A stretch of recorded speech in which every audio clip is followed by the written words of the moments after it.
नमस्कार। Force supreme law partners के इस नए कानूनी एपिसोड में मैं एडवोकेट डॉक्टर अजय कुमार पांडे आपका स्वागत करता हूँ। जी हाँ, आज की राजनीतिक परिस्थितियों से जुड़ा है यह मुकदमा। हमारा चैनल कानून का है, तो इस राजनीति में कानून का कहाँ खालमेल है और कानूनन क्या सही है और क्या गलत है, इसी बात पर लेकर मैं आया हूं आज का यह एपिसोड। जी हां, धारा 370 आर्टिकल 370 इस वक्त सुर्खियों में है। जम्मू कश्मीर में चुनाव की घोषणा हो चुकी है। पार्टी अपनी मैनिफेस्टो, उम्मीदवारों की सूची और प्रथम फेज के चुनाव का नामांकन भी जारी।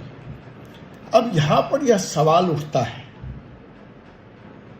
कि फारूक अब्दुल्ला, महबूबा मुफ्ती, राहुल गांधी, शरद पवार, ये लोग धारा 370 पर क्या सोच रखते हैं और यह सोच संवैधानिक है क्या वो ऐसा कर सकते हैं? लेकिन वो खुलेआम ऐसा कर रहे हैं। जवाब तो है नहीं कर सकते, लेकिन वो खुलेआम ऐसा कर सकते हैं। इन परिस्थितियों में केंद्र सरकार, भारत के राष्ट्रपति, भारत का संविधान और specially election commission of India, जो इस वक्त चुनाव की घोषणा हो जाते ही प्रमुख भूमिका में आ जाता है। एडमिनिस्ट्रेशन, लॉ एंड ऑर्डर, सबकी जिम्मेवारी इलेक्शन कमीशन ऑफ इंडिया की हो जाती है।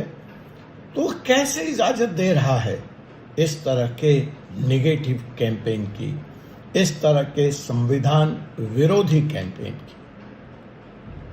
इन्हीं बातों की आज हम समीक्षा करेंगे, इनका जवाब जानने का प्रयास करेंगे। तो आइए जो हम सीधे चलते हैं महबूबा मुफ्ती के मैनिफेस्टो की तरफ, एनसी के मैनिफेस्टो की तरफ, जहां वो कह रहे हैं कि अगर उनकी पार्टी सत्ता में आई तो वो धारा 370 समाप्त कर दे।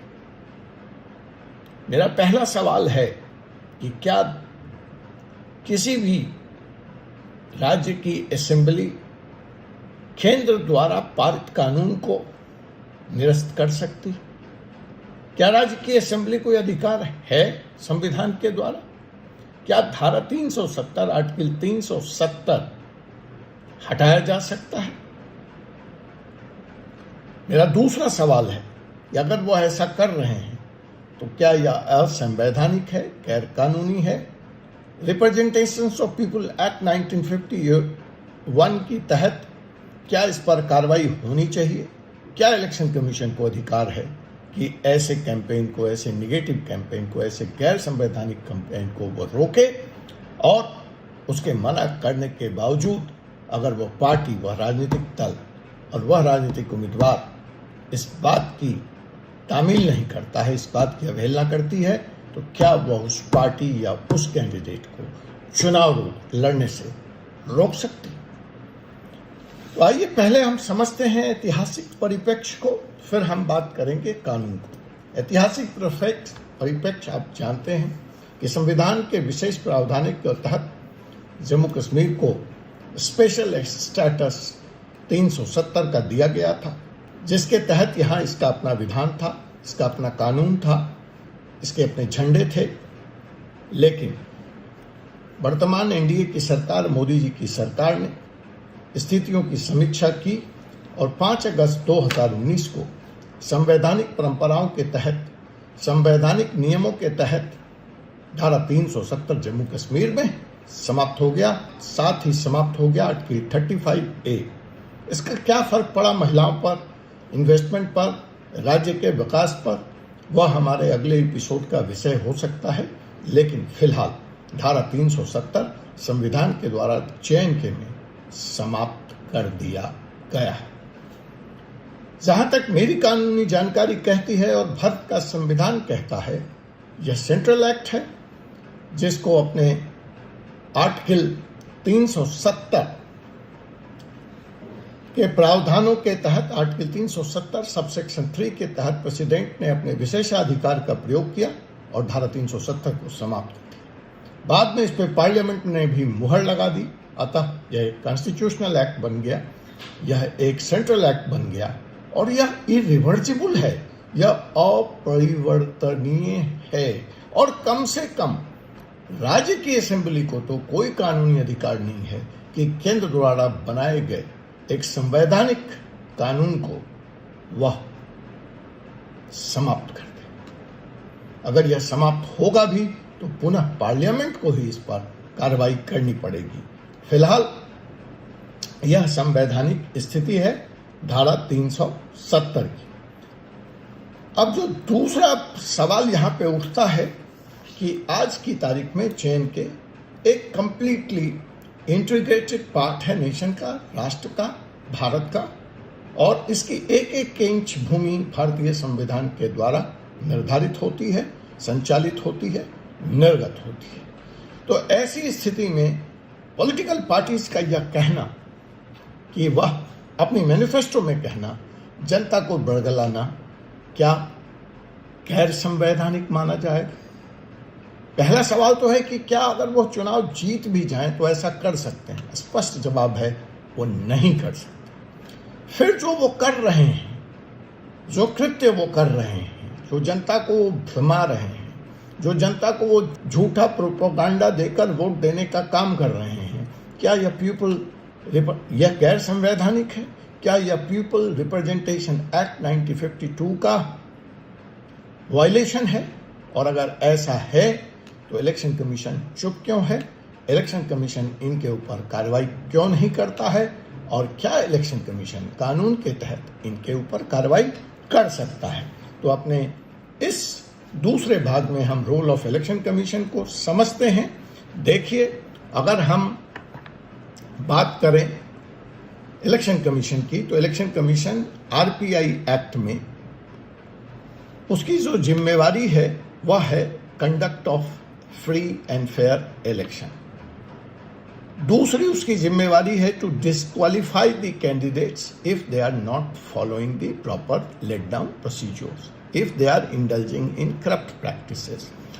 अब अगर हम इस मामले में एक केस को याद करें, Subramaniam Balaji versus state of Tamil Nadu, 2013 का यह डिसीजन है सुप्रीम कोर्ट का। तो उसके आलोक में, उसके परिप्रेक्ष्य में जब हम एनसी और महबूबा मुफ्ती के दलों के वर्तमान कृत्य को देखते हैं तो यह करप्ट प्रैक्टिस में तो नहीं आता, और जैसे ही यह करप्ट प्रैक्टिस में नहीं आता, इलेक्शन कमीशन के हाथ वहीं पे बंध जाते हैं, रुक जाते हैं। लेकिन इसका मतलब कदापि यह नहीं है कि इलेक्शन कमीशन किसी भी तरह की ऐसी भ्रामक बातों को फैलाने के लिए, ऐसे लीगली अनटेनेबल प्रॉमिस करने के लिए, जो कानूनी रूप से जो वादा संभव ही नहीं है, उसके लिए एडवाइजरी नहीं जारी कर सकता, चेतावनी नहीं जारी कर सकता है पॉलिटिकल पार्टीज को, और उन्हें इनसे बचने की, इनसे परहेज करने की अपील नहीं कर सकता है। तो इलेक्शन कमीशन को यह अधिकार है एडवाइजरी जांच करने का, एक्सप्लेनेशन भी कॉल करने का पॉलिटिकल पार्टी से कि आप इस तरह के मिसलीडिंग कैंपेन्स, इस तरह के मिसलीडिंग और इम्पॉसिबल प्रॉमिसेस इस चुनाव में क्यों कर रहे हैं। अभी तक इलेक्शन कमीशन ने इस संबंध में कोई कार्रवाई नहीं है। आइए हम इंतजार करते हैं कि जैसे जैसे चुनाव की सरगर्मियां बढ़ेंगी, अलगाववाद का, झूठे वादों का, झूठे षड्यंत्रों का, एनसी और फारूक अब्दुल्ला की जैसे दलों का प्रचार प्रसार बढ़ेगा, और मुझे निश्चित विश्वास है कि ऐसी हालत में इलेक्शन कमीशन इन पर कोई ना कोई कार्रवाई करेगा जब तक इस मामले में सुप्रीम कोर्ट का अंतिम फैसला नहीं आ जाता कि भारत सरकार का यह कदम आर्टिकल 370 हटाने का फैसला संवैधानिक था। तब तक इलेक्शन कमीशन को एडवाइजरी और एक्सप्लेनेशन तक ही महफूज रहना होगा, लेकिन इलेक्शन कमीशन को भले ही इस मसले पर काट खाने का अधिकार नहीं हो, डराने, धमकाने और चीज़ों को फेयर एंड डेमोक्रेटिक मीन्स बरकरार रखने के लिए कार्रवाई करने के अधिकार से तो कोई भी नहीं रोकता है, नहीं रोक सकता है। धन्यवाद। आपसे पुनः मुलाकात होगी एक ऐसे ही एपिसोड में, एक ऐसे ही विषय के साथ। तब तक मुझे एडवोकेट डॉक्टर अजय कुमार पांडे को अनुमति दीजिए। जय हिंद, जय भारत।